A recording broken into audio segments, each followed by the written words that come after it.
کچھ مردوں سے تھوڑے فاصلے پر سر جوڑے بیٹھی تھی، باوردی بیرے ہاتھوں میں ٹرے اٹھائے مہمانوں کو مختلف مشروبات پیش کر رہے تھے۔ ان میں عام مشروبات کے علاوہ شراب بھی فراوانی سے پیش کی جا رہی تھی۔ اخلاق حسین شاہ جیسے شخص کو کسی قانون وغیرہ کی کیا پرواہ ہو سکتی ہے، بلکہ قانون خود وہاں ایس پی ضمیر حسین اور درجن بھر انسپکٹروں کی صورت میں اس حرام مشروب کو جائز اور حلال قرار دینے کی دلیل دے رہا تھا۔ مشروب پیش کرنے والا ایک بہرا ٹرے اٹھائے درجن بھر گلاس سجائے کبیر دادا کے قریب ہوا۔ شہاب سے باتیں کرتے ہوئے کبیر دادا نے وسکی کا گلاس اٹھا لیا۔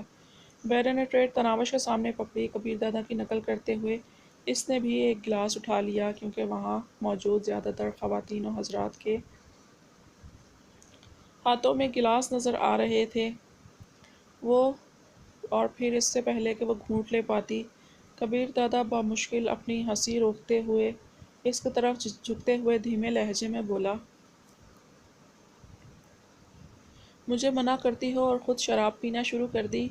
میں نے سوچا کولڈ ڈرنک ہے۔ وہ ہکلا گئی تھی۔ یہ کہتے ہی اس نے جلدی سے گلاس سامنے پڑی شیشے کی میز پر رکھ دیا۔ کبیر دادا نے ایک دوسرے بہرے کو انگلی کے اشارے سے اپنے پاس بلایا، یہ ہے تمہارے کولڈ ڈرنک۔ اسے کہہ کر وہ شہاب کی طرف متوجہ ہو گیا۔ وہ گھسیاتے ہوئے دوسرا گلاس اٹھانے لگی۔ کیا راز و نیاز ہو رہے ہیں بھائی؟ شہاب نے مزاحیہ لہجے میں پوچھا۔ کبیر دادا ہنسا، بیوقوف، شراب پینے لگی تھی، خود پیتے ہو اور ہماری بھابھی صاحبہ کو منع کرتے ہو، یہ تو زیادتی ہے جناب۔ شہاب قصور کی آواز اتنی اونچی ضرور تھی کہ کبیر دادا کے پہلو میں بیٹھی تناوش تک پہنچ گئی تھی۔ منع تو نہیں کیا؟ کبیر دادا نے فوراً نفی میں سر ہلایا۔ صرف مطلع کیا ہے کہ محترمہ جو مشروب نوش کرنے والی ہو اسے وسکی کہتے ہیں۔ تناوش شہاب نے زوردار قہقہہ لگایا۔ تناوش خفیف ہو کر نیچے دیکھنے لگی تھی۔ اس کے چہرے پر چھائی حیا کی لالی نے کبیر دادا کے دل کو عجیب انداز میں دھڑکنے پر مجبور کر دیا تھا۔ سرخ و سفید چہرہ لال ہو کر مزید جاذب نظر ہو گیا تھا۔ اسی وقت ایک خوبصورت سی لڑکی نے قریب آ کر کبیر دادا سے مصافحہ کیا۔ کبیر صاحب، چوری چوری شادی کر لی اور ہمیں جھوٹے منہ بھی دعوت نہیں دی۔ کبیر دادا اسے ہاتھ ملا کر اس نے تناوش کی طرف ہاتھ بڑھایا۔ مسز کبیر، میں ہوں آپ کی میزبان فرحانہ اخلاق۔ تناوش نے بے دلی سے اس کا ہاتھ تھام لیا۔ اس کا کبیر دادا کو ہاتھ ملانا تناوش کو ایک آنکھ نہیں بھایا تھا۔ اسی وقت کبیر دادا بظاہر سنجیدہ لہجے میں بولا، کوئی بات نہیں، اگلی مرتبہ دعوت ضرور دوں گا۔ کیا مطلب اتنی خوبصورت دلہن حاصل کرنے کے بعد بھی آپ دوسری شادی کریں گے؟ پاس سے گزرتے ہوئے بہرے سے کولڈ ڈرنک کا گلاس اٹھاتے ہوئے اس نے شوخ لہجے میں پوچھا۔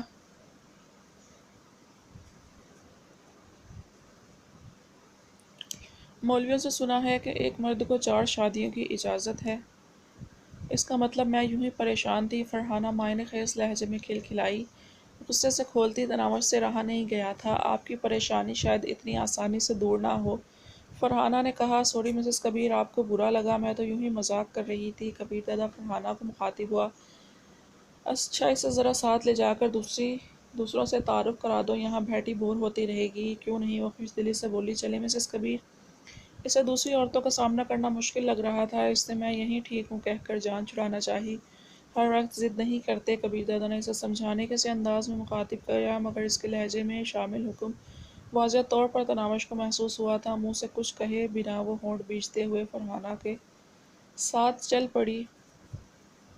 کبیر دادا سے تھوڑا دور ہٹتے ہی فرحانہ طنزیہ انداز میں بولی، ویسے کوئی ڈھنگ کے کپڑے ہی پہن لینا تھے، جھونپڑی سے نکل کر آ گئی ہو تو پرانے کپڑے وغیرہ بھی وہیں چھوڑ آتی۔ تناوش بغیر لپٹی رکھے بولی، کپڑوں کا مقصد تن ڈھانپنا ہوتا ہے اور میرا لباس آپ کے پہناوے سے زیادہ اس مقصد پر پورا اترتا ہے۔ فرحانہ نے استہزائیہ انداز میں کہا، ایسے کپڑوں والی کے خیال بھی ایسے ہی ہوں گے۔ بالکل، مجھے آپ کے لباس سے آپ کے عمدہ خیالات کی جھلک نظر آ رہی ہے۔ تناوش نے اس کے نیم عریاں لباس کو تضحیک کا نشانہ بنایا۔ تمہیں شاید کبیر علی خان سے شادی کا زحم ہے محترمہ، یہ 2 دن کی عیاشی ہے۔ کبیر جیسے مرد کسی ایک عورت پر قانع نہیں رہتے۔ فرحانہ آپ سے تم پر آ گئی تھی۔ یہ میرا درد سر ہے، تجھے دبلا ہونے کی ضرورت نہیں ہے۔ تناوش تم سے بھی نچلے درجے پر آ گئی۔ فرحانہ نے اسے گھور کر دیکھا، مگر تناوش اسے خاطر میں لائے بغیر ایک قریبی صوفے پر بیٹھتے ہوئے بولی، شکریہ، میں کچھ دیر یہاں بیٹھنا پسند کروں گی۔ کبیر صاحب نے کہا ہے معزز خواتین سے تعارف کروا دوں تمہارا۔ اس نے لفظ معزز پر اس طرح زور دیا گویا تناوشی کو عزت نہ ہو، اپنی تئیں اس نے تناوش کی توہین کرنے کی کوشش کی تھی، مگر وہ اسے جانتی نہیں تھی۔ وہ بے پرواہی سے بولی، تو منع کس نے کیا ہے؟ کرواؤ نہ تعارف، جس سے ملوانا ہے اسے یہیں بلوا لو۔ اب کبیر دادا کی بیوی دوسری عورتوں کے پیچھے تو نہیں پھر سکتی۔ فرحانہ قہر آلود نظروں سے اسے گھورتنے لگی، بے نیازی سے ٹانگ پر ٹانگ چڑھائے کبیر دادا کی طرف متوجہ ہو گئی۔ وہ شہاب قصوری کے ساتھ کسی خاص بحث میں مشغول تھا۔ تناوش کے اٹھنے کے بعد پاشا اور کاشف بھی ان کے قریب آ کر بیٹھ گئے۔ تناوش ان میں سے نہ تو کسی مرد کو جانتی تھی اور نہ عورت کو۔ اچانک اس کے موبائل فون کی گھنٹی بجنے لگی۔ اس کے چہرے پر حیرت نمودار ہوئی، نہ جانے اس وقت کس کی کال تھی۔ سستا سا موبائل فون نکال کر اس نے اسکرین پر نگاہ دوڑاتے ہوئے کال وصول کرنے کا بٹن دبایا۔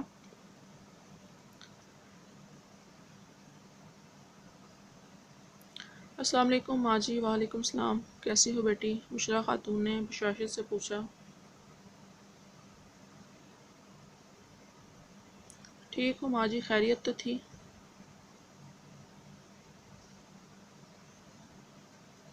ہاں خیریت تھی، صبح سے تمہاری کال کا انتظار کر رہی تھی، پھر رہا نہ گیا تو خود سے رابطہ کرنا پڑا۔ خاموش کھڑی فرحانہ پر ناگوار بڑی نگاہ ڈالتے ہوئے وہ کہنے لگی، پڑھائی میں مصروف تھی ماں جی، اس لیے رابطہ نہ کر سکی۔ اس وقت بھی ایک تقریب میں ہوں، کل انشاءاللہ بات ہوگی۔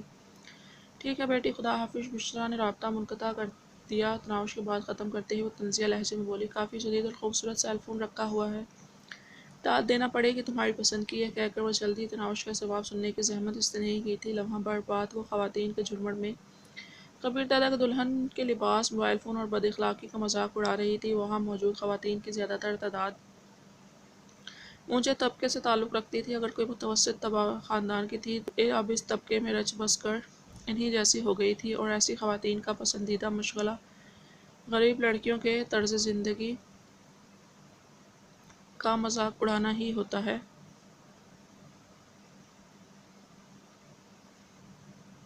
نسیم بیگم نے پوچھا، آپ یہیں دیکھنے اس کے پاس گئی تھی؟ وہ ایک جج کی بیوی تھی، لیکن جس طرح کے زیورات سے لدی پھندی تھی، ایسے زیور سیشن کورٹ کا جج کم از کم اپنی تنخواہ سے بنا کر نہیں دے سکتا تھا۔ یوں بھی جس تقریب میں وہ جج صاحب مدعو تھا، وہاں اس کی آمد ہی اس کے کردار کا تعین کرنے کے لیے کافی تھی۔ میں تو یہ سوچ کر گئی تھی کہ کبیر علی خان نے اپنی دلہن کو ناز نخروں سے رکھا ہوگا، مگر اس بیچاری کی حالت دیکھ کر ترس آنے لگا ہے۔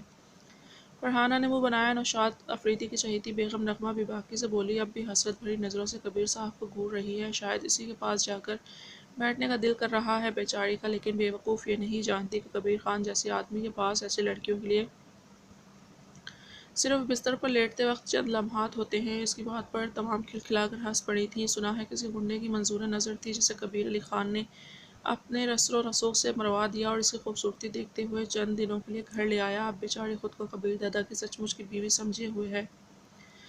یہ راز آشکار کرنے والی شیر خان کی بیوی ثمینہ تھی۔ ایسا کہتے ہوئے اسے یہ بھول گیا تھا خود اس کی شادی شیر خان سے کس طرح ہوئی تھی۔ ایس پی ضمیر حسین کی بیوی سلطانہ بولی، ہاں میں نے بھی کچھ ایسا ہی سنا ہے کہ کبیر دادا نے اسے رکھیل بنا کر گھر رکھا ہوا ہے اور اس کی وجہ سے کوئی بڑا جھگڑا بھی متوقع ہے۔ اس ڈائن کی وجہ سے شاہ صاحب کے 2 آدمی بھی کبیر خان کے ہاتھوں قتل ہوئے ہیں۔ بظاہر تمام گھریلو خواتین دکھائی دے رہی تھیں، مگر ان کی باتوں سے صاف معلوم ہو رہا تھا کہ وہ اپنے شوہروں وغیرہ کی اصلیت سے اچھی طرح واقف ہیں۔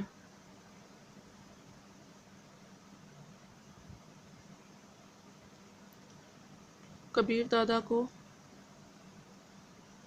علی خان کہنے کا مطلب یہ نہیں تھا کہ وہ اس کے دادا ہونے سے ناواقف تھی۔